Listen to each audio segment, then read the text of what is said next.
je suis devenue écrivain sans tout à fait m'en rendre compte. J'ai toujours, le livre a toujours fait partie de ma vie et j'ai toujours énormément lu. Et j'ai un souvenir d'enfance qui peut-être est à l'origine de tout ça. Je lisais un roman, je ne saurais plus dire lequel, et j'ai lu une phrase qui disait exactement quelque chose que je ressentais moi, petite fille. Et je me suis presque retournée en me demandant qui était la personne derrière mon épaule capable de lire à l'intérieur de mon crâne. Et peut-être que finalement, la vocation de l'écriture est née à cet endroit-là, puisque pour moi, écrire, c'est réussir à me saisir de ce qui habite au fond un peu tout le monde et de trouver les mots pour formuler tout ça.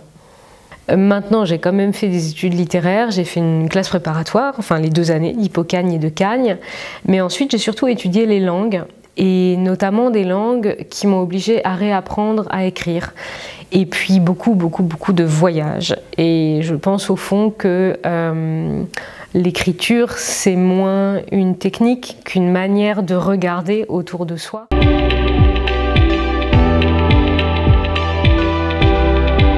Alors j'ai mes premiers romans, mes 2 premiers romans, parus en 2007 et 2008, sont des romans pour adultes, et en 2009, vraiment c'est le fruit du hasard, par une rencontre avec un éditeur jeunesse qui s'intéressait à l'Afghanistan, où mon premier roman se passe, je suis rentrée dans cette littérature jeunesse, dans cette écriture à destination de la jeunesse, que je ne pensais pas du tout pratiquer un jour.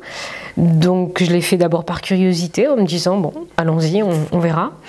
Et aujourd'hui, c'est vrai que j'ai vraiment les 2 écritures en parallèle, je mène les 2 écritures en parallèle. Je dirais que l'écriture adulte, c'est mon marathon, c'est-à-dire que je mets plusieurs années à écrire un roman adulte.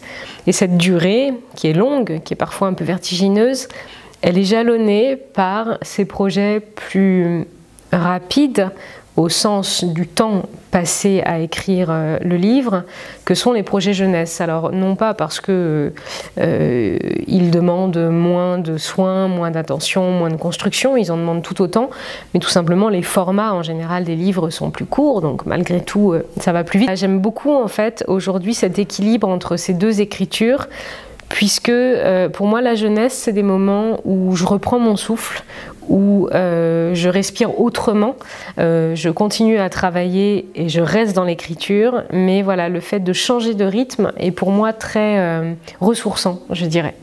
Alors l'inspiration, c'est un mot que je n'utilise pas beaucoup, je parle plutôt d'observation. Et je crois que les idées, on les trouve aussi en regardant autour de soi, en étant attentif à ce qui se passe autour de nous. Maintenant, pour la littérature, pour mes romans adultes, ce sont surtout mon inspiration, la source de mes livres, elle est surtout à l'intérieur de moi. C'est-à-dire que je crois que j'écris des romans pour trouver, peut-être pas des réponses, mais en tout cas pour explorer les questions un peu existentielles qui m'habitent.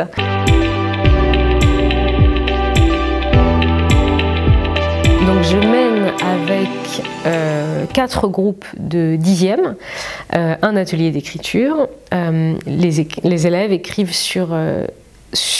à partir, autour, à travers la thématique du Bosphore. J'ai choisi le Bosphore parce qu'on était à Istanbul, parce que ça évoque forcément quelque chose pour chacun. Même si ce que ça évoque est différent pour chacun, ou précisément parce que c'est différent pour chacun, et c'est la richesse de ces différentes évocations qui me semble très intéressante. On travaille donc tous les matins, donc les élèves écrivent en fait dans la continuité, hein, un jour sur l'autre. Chaque élève écrit son propre texte, et ce texte, c'est vraiment un seul et même texte. Ils écrivent donc, on pourrait dire, une petite nouvelle, une petite histoire qui aura un début, un milieu et une fin.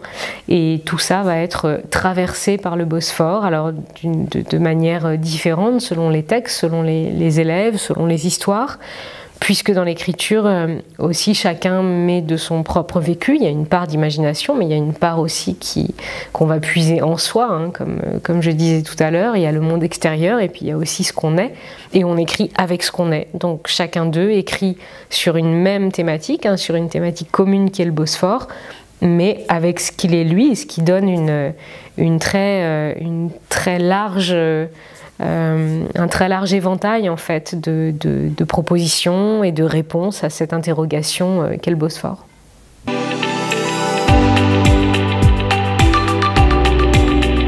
C'est toujours très riche les ateliers d'écriture. Alors j'espère que c'est riche pour eux, mais c'est aussi très riche pour moi. C'est une manière d'aborder un pays qui est très particulière. Un atelier d'écriture, c'est une circulation d'énergie, puisque moi j'arrive avec une thématique que je leur explique, et puis à chaque séance, je leur donne ce que j'appelle une impulsion d'écriture, à laquelle ils répondent en écrivant pendant 10-15 minutes un texte qu'ensuite on lit, qu'ils lisent. Et ce jaillissement toujours singulier dans la tête de chacun à partir d'une même consigne, et chaque idée va être différente. Et ça pour moi c'est toujours c'est une surprise. J'ai toujours beaucoup d'impatience quand je donne une impulsion d'écriture. J'ai toujours hâte de lire leurs textes le soir ou l'après-midi, enfin quand ils me sont envoyés, parce que ça c'est quelque chose dont je ne me lasse pas et qui est toujours stupéfiant. C'est la richesse des imaginaires de chacun en fonction de ce que chacun est, par rapport à son histoire personnelle, à son vécu, à sa personnalité. On écrit aussi avec ce qui s'est passé 10 minutes avant. On écrit avec la très bonne nouvelle qu'on vient de recevoir sur son téléphone. Et c'est aussi toutes ces choses-là que les élèves apportent avec eux, en fait, voilà, et puis avec lesquelles ils écrivent.